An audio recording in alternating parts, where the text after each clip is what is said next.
Bom, pessoal, é isso mesmo. Eu estou aqui nos nossos estúdios do TVD Notícias, mas falando com uma convidada especial de bem longe, a Dayana Bonark, ela que é do Rio de Janeiro e aceitou o nosso convite aqui para a gente bater um papo bem legal. Dayana, é um prazer falar com você. Uma alegria estar aqui, Brenda. Muito bom. Bom, gente, a Dayana, ela é especialista em conflitos e comunicação não violenta. Principalmente nesse período pós-eleições, a gente percebeu que as pessoas ficaram muito histéricas, qualquer assunto é motivo para briga.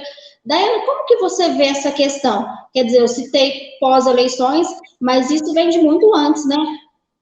Antes, durante, depois, né? Todo esse momento de polarização política.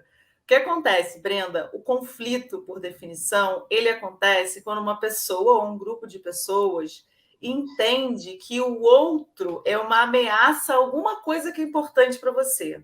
Então, independente se eu for de esquerda ou de direita, quando eu olho para o outro grupo e eu vejo que a ideia deles, os valores deles ameaçam a minha sensação de segurança, de liberdade, de integridade, a gente tende a reagir a isso.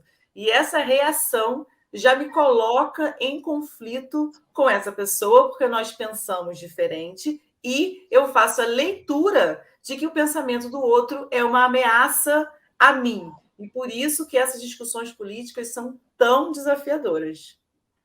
Exatamente. Hoje, o simples fato do comentário de tal presidente, seja de direita ou esquerda, independente do partido, é motivo para essa discussão, né?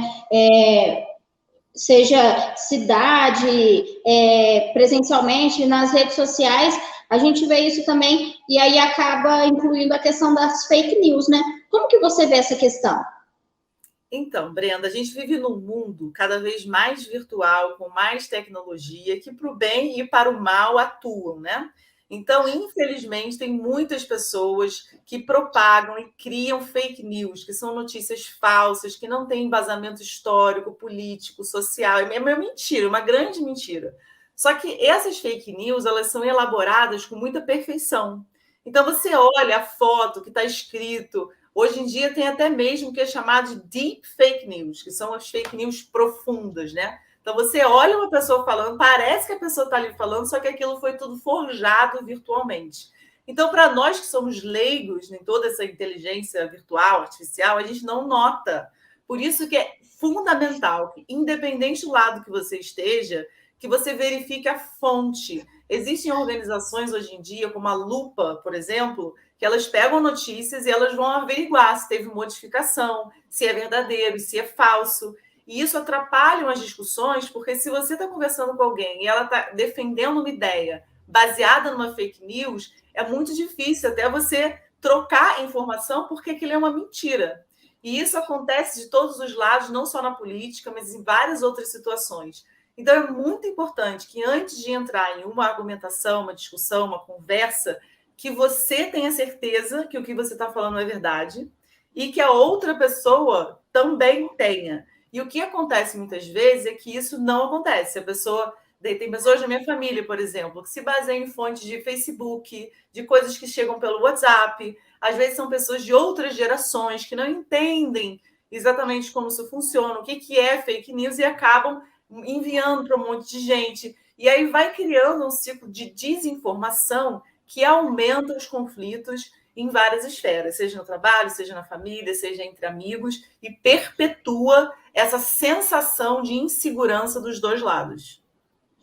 É isso aí. Hoje até existe um chamado mundo paralelo, né? Essas fake news são propagadas e eu não sei se as pessoas que propagam essas fake news se acreditam mesmo que isso pode se tornar realidade, que eles compartilham isso com uma convicção. E hoje a gente vê qualquer pessoa tem acesso à internet, seja criança, adulto, os mais idosos. Eu falo também pela minha família, na questão de grupo familiar. E aí uma fake news que é compartilhada e vai contra a ideia de outra pessoa, ali já vira um discurso de ódio. Qual que é a sua dica para que isso acabe? Acabe ou dê uma aliviada? Olha, eu acho que qualquer informação que chegar até você, é importante que você questione. Peraí, tá, isso aqui parece meio surreal, a pessoa está me dizendo isso. Será que é verdade? Será que não é? Busque a fonte e tenha para você ter certeza que aquilo é real. Com base em fatos, a gente consegue discutir ideias com mais facilidade. Então, isso é uma questão muito importante nos dias de hoje.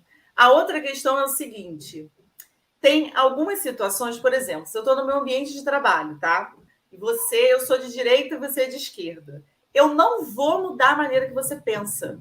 E você não vai mudar a maneira que eu penso. Então, eu preciso ter o senso crítico de me perguntar: será que vale a pena eu ficar trocando ideia com a Brenda no sentido que isso vai virar uma troca de farpas? Será que é produtivo e proveitoso para esse ambiente profissional falarmos sobre isso? Eu trabalho com a Brenda, nós somos parte de áreas que uma coopera com a outra. Será que isso pode atrapalhar a cooperação dentro dessa equipe? Então, é importante a gente averiguar aonde que essa discussão política está sendo feita, sabe? Quem é essa pessoa com quem você está discutindo? Existe margem que uma pessoa ou a outra irá trocar mudar de ideia, de forma de pensamento? Então, é importante você analisar esses pontos antes de entrar numa conversa. E eu acredito que isso não vale apenas para as eleições, né, mas para todos os aspectos da vida. Porque hoje a gente vê o discurso de ódio, as maiores vítimas a gente sabe que são as mulheres, negros, esse público. Como que você vê essa questão? Porque a gente não pode banalizar esse discurso de ódio, né? Seja pessoalmente, seja nas redes sociais, seja onde for, porque o discurso de ódio não é liberdade de expressão, né? Brenda, essa é uma questão muito polêmica, muito sensível e também muito importante. Por quê? Aonde que está o limite entre liberdade de expressão e discurso do ódio? Eu lembro quando eu fiz minha especialização em prevenção de violência e estudos da paz lá na Tailândia, a gente teve uma discussão muito profunda sobre isso. Liberdade de expressão é eu falar minha opinião, eu dizer que eu penso diferente de você, eu não gostar de você, eu até fazer brincadeiras que podem ser de mau gosto e tal. O discurso de ódio é eu começar a falar que, principalmente as minorias sociais, mulheres, negros, uma religião específica, que essas pessoas não podem existir, que elas devem ser exterminadas, que elas fazem mal à sociedade. Então, o perigo do discurso do ódio é que ele pode legitimar pessoas que já têm uma tendência violenta a acreditar que aquilo é legítimo, que eu devo fazer isso. Se a gente olhar no nazismo, por exemplo, onde 6 milhões de judeus foram assassinados, começou com um discurso de ódio. E o discurso de ódio era: esse povo, os judeus, no caso, eles não fazem bem para a nossa sociedade. Nós seremos melhores sem eles. Portanto, ao eliminá-los, nós estamos fazendo bem para a sociedade, que é a chamada limpeza étnica. Então, a pessoa que vai lá e mata a outra, ela acredita que ela está fazendo bem.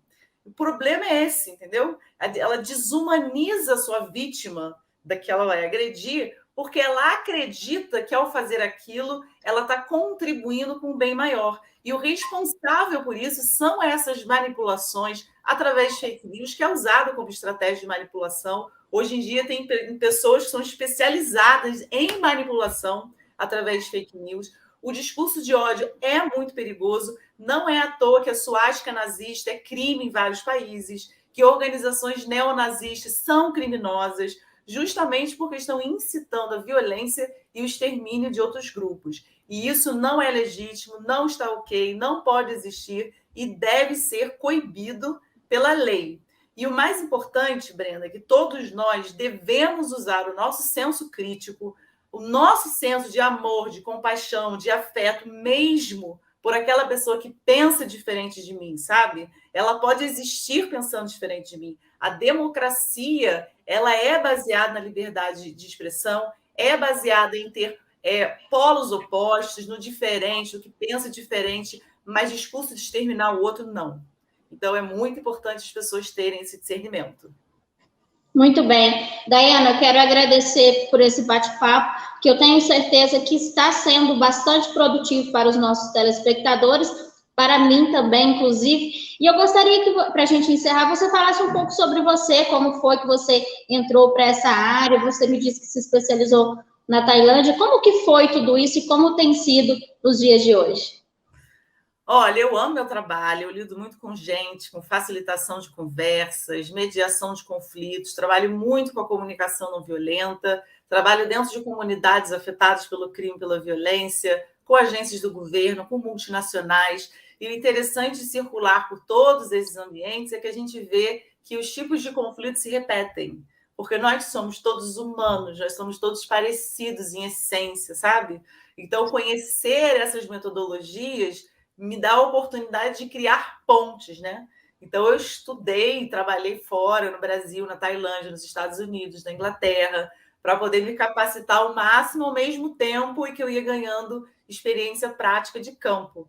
Então, hoje em dia, eu tenho a Peace Flow, que significa fluir da paz, né, em português, que é uma empresa que faz treinamentos corporativos, mediação de conflitos e dá treinamentos também. Inclusive, a gente tem um treinamento gratuito no nosso site, que é para o público mesmo ter conhecimento da comunicação não violenta, para que ajude nos diálogos aí, né, que todo mundo faz.